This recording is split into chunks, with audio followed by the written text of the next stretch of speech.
Bonjour. Je vous remercie pour votre écoute de la troisième et dernière partie de ce programme. Nous avons évoqué brièvement dans les premières et deuxièmes parties l'histoire de la vaccination, comment fonctionnent les vaccins, et nous avons exploré les raisons avancées par ceux qui refusent la vaccination. Nous avons parlé des causes multiples d'hésitation et de refus face à la vaccination, et j'espère avoir pu vous montrer que, dans la plupart des cas, ces craintes étaient non fondées et que leurs déterminants étaient complexes.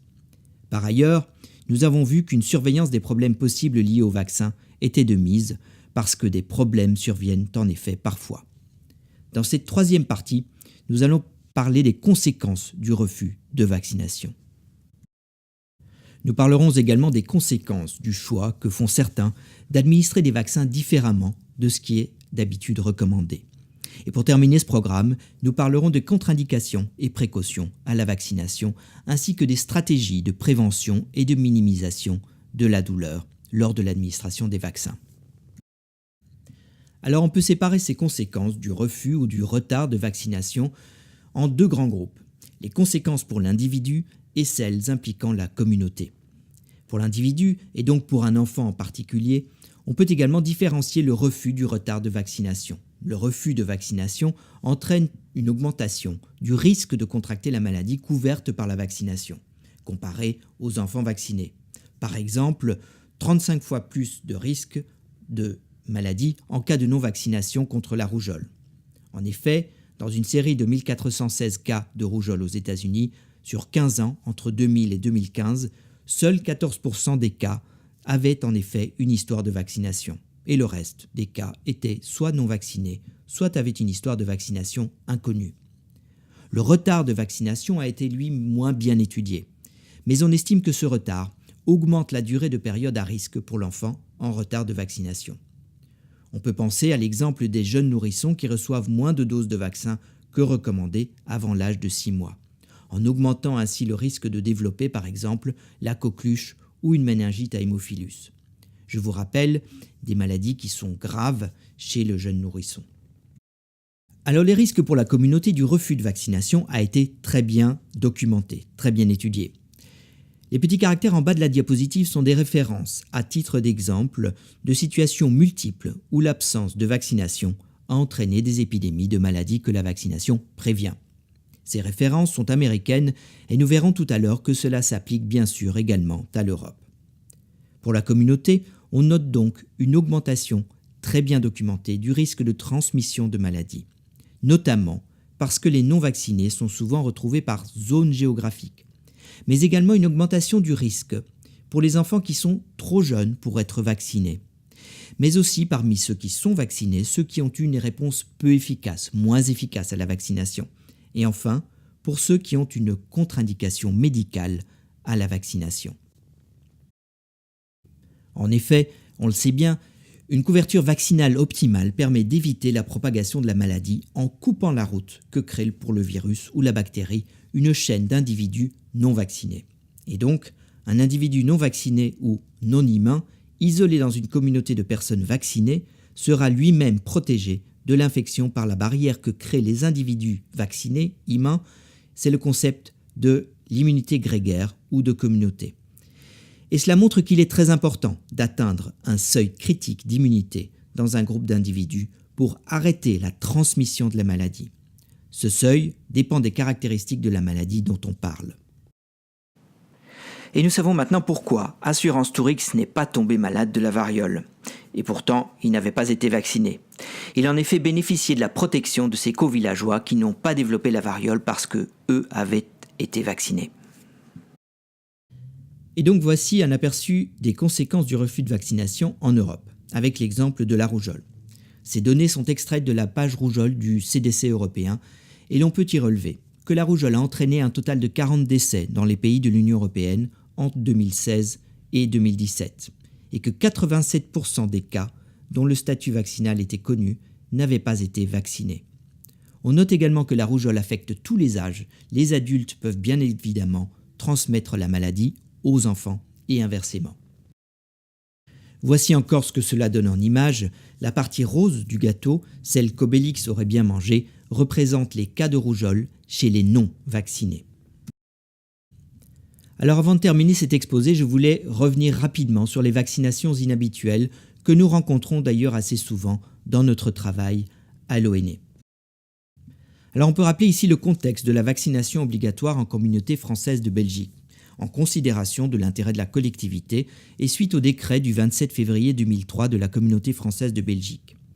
Ces vaccins obligatoires en milieu d'accueil incluent la coqueluche, l'Haemophilus influenzae de type B, la diphtérie, la rougeole, la rubéole, les oreillons, et en soulignant bien entendu que la non-vaccination peut être acceptée pour des raisons médicalement justifiées. Alors voici aussi en résumé ce qu'implique cette réglementation. On notera que le milieu d'accueil, donc une crèche par exemple, est civilement responsable vis-à-vis de la loi pour toute conséquence résultant de la transmission dans le milieu d'accueil d'une maladie pour laquelle la vaccination est obligatoire. Il est dès lors recommandé que l'information concernant l'obligation vaccinale soit clairement expliquée aux parents avant l'entrée dans le milieu d'accueil. Alors quelles sont-elles ces vaccinations inhabituelles ? Il y a d'abord les vaccinations inappropriées pour l'âge de l'enfant. Certains vaccins, en effet, contre la diphtérie, le tétanos et la coqueluche, sont moins dosés en antigènes et ne sont pas destinés à la primo-vaccination, mais au rappel de vaccination, donc chez un individu déjà vacciné. On parle alors de DTaP avec D et P minuscules au lieu de majuscules pour indiquer un dosage réduit en antigènes diphtériques et coquelucheux. C'est le cas par exemple du Boostrix dont l'utilisation n'est recommandée qu'à partir de 10 ans ou 7 ans en off-label. La primo-vaccination par un tel vaccin ne mène donc pas à une vaccination effective et les enfants vaccinés de cette manière ne sont pas en règle d'admission en milieu d'accueil en Fédération Wallonie-Bruxelles. On rencontre aussi assez souvent un nombre de doses de vaccin qui est inférieur au nombre de doses recommandées pour l'âge de l'enfant. En particulier, un nombre de doses réduit avant l'âge de 6 mois. La notice explicative, par exemple celle du vaccin Exion, peut également indiquer qu'un tel nombre de doses réduit est possible et en effet, la vaccination sera effective également au bout du nombre de doses spécifiées. Cette situation, cependant, surtout lorsque le début de la vaccination est tardif, c'est-à-dire passé 2 mois, pourrait exposer les nourrissons à des périodes plus longues sans protection par la vaccination et augmenter ainsi le risque de développer les maladies graves contre lesquelles les vaccins devraient les protéger. Cependant, le schéma classique en 3 doses avant 6 mois a évolué vers un schéma en 2 doses dans plusieurs pays européens. L'idée étant que si une efficacité similaire peut être garantie avec moins de doses, ce n'en est que mieux. L'expérience semble montrer qu'en effet, c'est le cas, tout en notant qu'un schéma commençant à 3 mois entraîne plus de coqueluches chez les tout jeunes nourrissons qui sont aussi les plus à risque de développer des formes graves de cette maladie. Par ailleurs, la dose de rappel est alors administrée entre 10 et 12 mois d'âge. Il faut également noter qu'un nombre de doses réduit pour une vaccination commençant plus tard, tel que décrit dans la notice de l'Exion, correspond au schéma officiel de la vaccination de rattrapage en Belgique et que certains parents, par ailleurs hésitants face à la vaccination, choisissent probablement d'appliquer à leur enfant. La fréquentation du milieu d'accueil implique, on le rappelle, une vaccination adéquate pour l'âge de l'enfant afin de protéger la communauté. Ce genre de situation pose évidemment des problèmes d'appréciation de ce qui est une vaccination effective pour l'âge, puisqu'un schéma officiel de rattrapage peut être invoqué dès l'âge de 5 mois. Certains parents préfèrent encore administrer les vaccins séparément, ce qui aboutit à une multiplication des injections, du reste, on le sait, inutile à l'efficacité des vaccins, et qui peut aboutir également à un retard dans le calendrier vaccinal ou à la non-administration de certains vaccins recommandés. Alors en bref encore, que faire avec la notion de contre-indication à la vaccination ? Pour cela, on peut partir des définitions, puisqu'on distingue contre-indication et précaution à la vaccination. Une contre-indication à l'administration d'un vaccin existe lorsqu'un enfant est porteur d'une condition médicale qui risque d'entraîner une réaction grave lors de l'administration du vaccin. C'est rare, mais ça existe. Une précaution à l'administration d'un vaccin existe lorsqu'une condition médicale pourrait augmenter le risque d'une réaction grave lors de l'administration du vaccin, ou entraîner une confusion diagnostique avec une autre condition médicale, ou encore compromettre l'efficacité même du vaccin. Concernant une possible précaution à la vaccination, il est recommandé de discuter d'une possible précaution avec son médecin traitant et, selon la situation, d'ajourner l'administration du vaccin ou alors de prévoir l'administration du vaccin dans des conditions de surveillance médicale renforcées.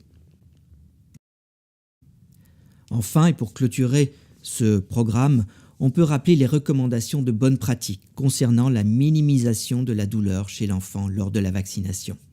Ces bonnes pratiques sont de vacciner dans les bras des parents en limitant la contrainte au strict nécessaire. L'EMLA également peut être proposé aux parents et l'eau sucrée peut être administrée aux nourrissons. La distraction et le mouvement sont de mise avant et après l'injection. L'allaitement enfin peut être proposé pendant l'injection si maman allaite et est à l'aise avec cette approche.